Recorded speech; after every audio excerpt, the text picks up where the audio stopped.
I tell people, I start this by let yourself feel the pelvic tilt forward and back, so you can kind of find that range of motion in your own body. And then I like to let my pelvis spill all the way forward, so that I can feel when I pull it back into neutral. The first half of this entire contraction really doesn't move the pelvis at all. It's just concerned with gently drawing your testicles up and in. Okay? And not getting a little skinnier. You're going to follow the inguinal line. You want to think of yourself smiling a little bit. And then as it reaches the top, it's going to actually pull up a little. You're not going to squeeze your butt cheeks. It's going to pull up a little to hold the front aspect of the pelvis up like suspenders. Okay? And if you let go, it should let the butt pop right back out. I don't know if anyone can feel that. I'd want to run around the room, but man, I got like a few minutes left. That basic pelvic tilt starts in everything. So if I'm going to be in a good bicycle posture, which is the next thing we start to talk about, I look toward what I call the shortstop relief position or the athletic ready position. You're an athlete on your bike, so you want to be an athlete. You want to be able to get in an athletic stance. The athletic ready position from the side here is just, I start with my posture knife, and I just come down into the ready. It's the defensive stance. Okay, one of the things I'm doing is I'm getting in and I'm activating my glutes. Right? I'm using my glute max. Again now, we started with the lesson, and you guys can sit back down if you want. We started with the lesson of knee over second toe in the box step up. The deadlift or shortstop relief position, which are two of the things I've written down in your sheet here, these things really need to be taught. I didn't come intending to really teach you these movements, but to mention the importance of learning them. The idea in a deadlift and a straight over posture is I can focus on my knee over second toe position, my spinal alignment, my abdominal control in a static, conscious, safe position. I can stand in front of the mirror, I can watch my knees, I can take a couple of weights, and I can make sure that I'm not doing this and this. I actually have time to practice. I'm down, I'm in my movement. So here, right in here, set my abdominal wall. Sit back into my glutes, because my glutes control the knees. If I came here and squeezed your knees in that position and you had to pull out, you'd feel your ass fire. Okay? In this position, now I'm just going to reach out and grab the box. That's it. Right? So here's how I practice. I get in front of the mirror, watch my knees, feel my feet. I pick up a weight, and I do deadlifts. Just a few.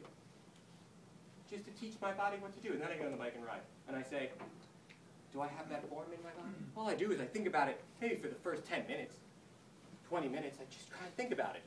And then I at least got myself started on a habit for that ride. And if it has to be a 4.5-hour ride, by the end of it, I'm dead. Like the rest of you, but I'm trying. You understand? That's all I'm saying. We're trying.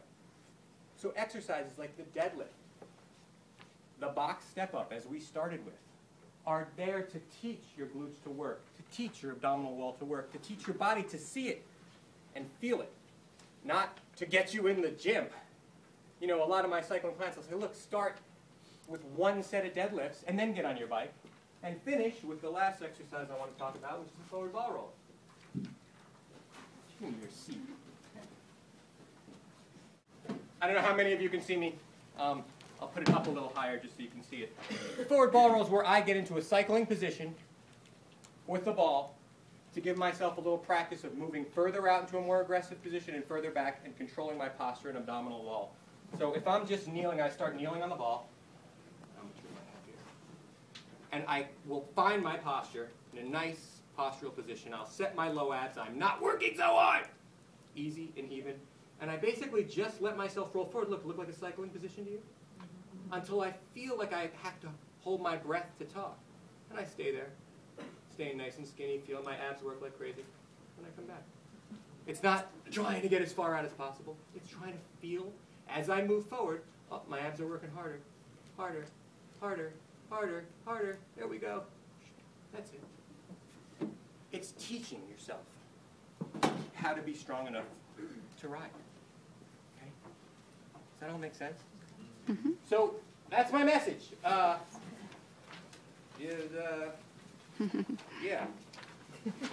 That's my mate. There you go.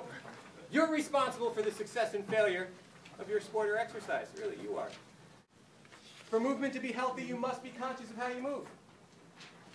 You're responsible for every aspect of holding yourself up in a dynamic situation and most static situations, except for laying in bed. I am suggesting that the vast majority of your pain and injuries are your fault.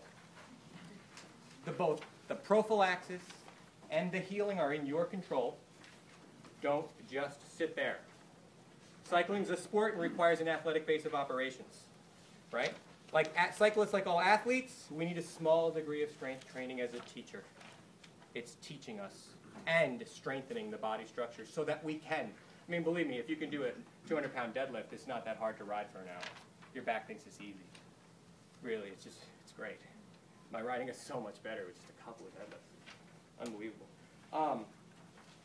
Every exercise begins with inner unit consciousness, and the deadlift, box step, and something like the forward ball roll are phenomenal exercises to train a cyclist's core and everything else that you need.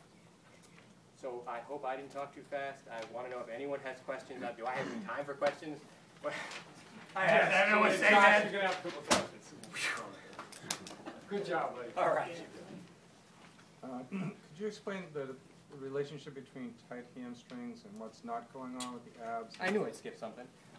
Okay, your brain, it's like, your brain is going to make your body work no matter what. That's the magical thing about the body, is it'll be all dysfunctional, it'll work. If your abdominal wall is not holding this relationship of your pelvis correctly, okay, for example, if you're letting your pelvis spill forward or you're just not controlling it, your hamstrings are in an ideal place to pull down, and they do.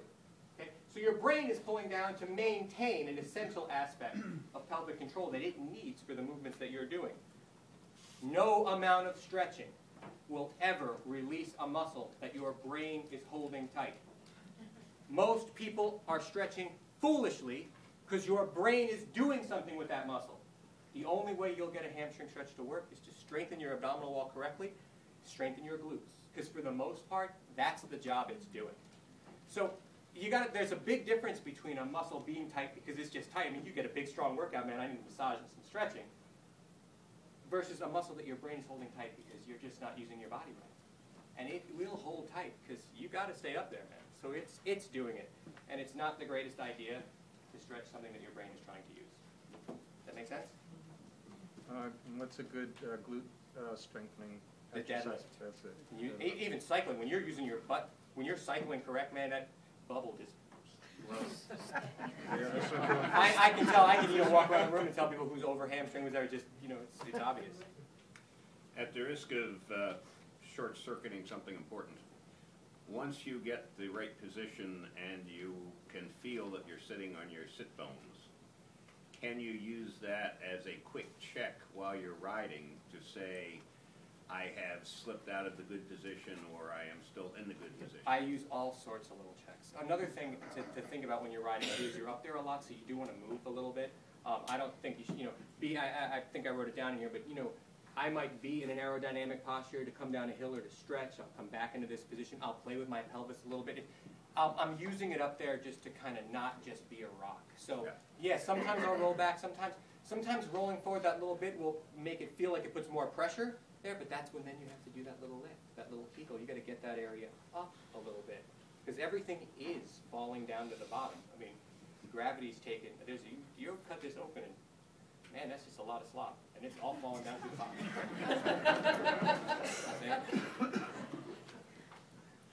The abdominal wall support, when you talked about falling forward, how do I keep the elbows seem to get locked and heavy and the wrist, over a period? I do 100-mile bike rides, so. Here, for example, right, I can actually ride a bike like this in really bad posture and fall onto it. I can actually sit here, and my arms are doing nothing on the bike. I'm using my glutes and my abdominal wall. I mean, this is useless. I don't need the bars because the body is actually perfectly designed. It's strung from here to your knee. Your ass really, I mean, it's like this Texas-Mexico thing. The earth doesn't know the line, right? So your lats don't know it's not your ass. So really, you have one muscle that goes from your knee to your shoulder. And it's holding you up in this position. I'm actually strung up. And it's easy. This does not work at all. I'm not falling onto any bars. You understand? And the difference between seeing me in a posture like this and like this, which one looks more aerodynamic? You know? Sure, I'll get down and get aero when I'm flying down hills, or I got a 10-minute burst. I'm trying to stay behind some idiot in a pace line who's trying to prove something. Whatever, but I'm not going to live there. It hurts. So that also straightened out your neck. I mean, Oh, didn't it? Wasn't that yeah. nice? Then I could see forward. You got to remember, your brain is trying to keep the head and eyes forward, and it's also Yeah. trying to respirate. Okay, so one of the most important things is trying to respirate. You go into this position, the main thing you shut down is respiration, and what do you do in CPR is open airways, right? So you want to sit, you want to see your head looking up at the sky like this all the time, shut down respiration. I come like this, I open up the diaphragm. I can breathe now, so I don't need to open up my airways so much because I'm not just breathing from right in there, right? So you're watching the body do nothing but compensate for what's important to it, period. You know, and I can make that same argument by saying if you don't have enough rest and enough food, I'll watch that same body shut down your hip flexors so you get off the bike. And if you keep riding, you'll get sick. Because the body will win. It's got only so much energy and ability, and it will stop you. How important do you think shoulder girdle strength, stability is? You haven't touched on that much. Shoulder, well, to understand the way I think about knees and shoulders, I call them slave joints. Your knee does nothing that the thigh doesn't do and that the core doesn't tell it to do. Your shoulder also. I mean, your shoulder's like an egg taped to a spoon, man. That thing does. It's just this mobile joint. It sits on a rib cage, right? So to what degree, if I stand here and I pull on your arms with a nice stable core and a good rib cage, you feel your whole shoulder girdle actually suspending on every rib. You come into this position and your shoulder girdle pulls down from your neck.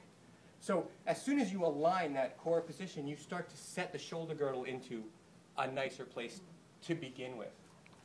Does that make sense? Well, it does, but do you recommend strengthening in Oh, there? absolutely. I mean, you want to. You talk more about. When I talk about the deadlift, for example, I mean, you put the weights in your hands, you're getting some decent shoulder strength. Of course, you can start isolating or training anything, but good, what we'll call whole body or global exercises, train everything. Okay, so for example, just the last example, if this was a heavy bar, and I have it in my arms, and I'm doing a deadlift, my shoulder girdle is working. Okay, my lats are working to stabilize my shoulder girdle. As I tip, if that bar bends this way, my abs are working to pull it back this way. Everything's working. These few exercises I'm talking about have what we'll call global implications in the body because they require you use all of your systems to make them work. And then, you know, if you were coming and training, you had different injuries or different problems, we look more specifically at the shoulder. But my message here today is that it's more like the power cord is out of the wall. Put the power cord in the wall, and we'll start looking at the little details. The power cord is setting your body up for correct movement. Yes? Does it make sense? Yep. Anybody else? Could you speak for a minute on, give me your thoughts on the mechanical dangers or benefits of pedals that have that axis of rotation? Like pure float versus not float? Yeah. Okay, it's a tough, the jury's always out once again as you have more of a stability requirement. What was the question, please? She's talking, there are pedals out there that allow for a lot more flow. Oh, okay. So you really have to hold your legs in a better position. For some people like me, I had a nasty ankle, blew my ankle apart on the bike. I had a lot of trouble riding without those pedals because I couldn't get out for a long time. Right, so they had a benefit to me, but it took more to stabilize. It was a little more comfortable on the road and impossible in the woods. Because I really had to hold it took more strength. However, locking those pedals into a position, right, the less float position, in my mind you have to have more consciousness of what your biomechanical needs and difficulties are, meaning everybody's bones by the time they get to where you are right now are not exactly the same, man, and they don't look like that picture in an anatomy book. So if you've been grinding away with a faulty pedal stroke for 20 years, trying to align your feet into what should be the neutral position is going to kill you. You know, so it's more like if you have an idea of where you need to be, being locked in might be a little bit more beneficial for your specific riding. Does that make sense? You're saying if you're going to have it be non-rotational, make sure you got it in the right spot. Exactly. And like for me, my right foot would be floating out a lot more than my left, and which hits the frame and is a pain in the butt. So I let them float so I can at least get it out of there when I need to. These are like a lot of times, like I say, a lot of these are we can spend hours, and Chris is going to talk a lot about the details and the bike fits, and there's some more of the details. I'm trying to get you right to the gasoline. Is the thing fueled up? Is it strung up? All right. Anybody else? Thank you.